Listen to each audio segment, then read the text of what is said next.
তোমার জীবনের সর্বস্ব দিয়ে দেওয়ার চেষ্টা করো একটা সময়, তুমি একটা সময় মনে করতে পারবা যে সেই বন্ধু একটা ফালতু জিনিস। আমার একজন সিনিয়র আমার একজন সিনিয়র আছে, সেই সিনিয়রের নাম হচ্ছে, বলা যাবে না।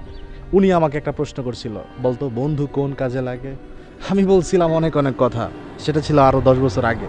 বাট এক্স্যাক্টলি সে আমাকে যে অ্যান্সারটা দিছে তুমি জানো, সে বলছিল বন্ধু শুধুমাত্র লাগে আড্ডা দিতে।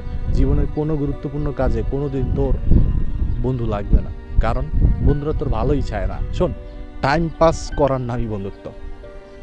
তুমি যদি জীবনে এমন একটা মানুষ হইতে চাও যে প্রচণ্ড সফল হইতে চাও, তাহলে বন্ধু বন্ধু করা বাদ দিয়া দাও। দেখো, এই বন্ধু দিয়া তোমার কিছুই হবে না। এখন তুমি আমাকে বলবা যে বন্ধু কি এনিমি, তাহলে নো। দেখো, বন্ধুত্ব একটা সার্কেল। হইতে পারে এর মধ্যে কিছু বন্ধু হইতে পারে যে আছে এরকম স্পেশাল।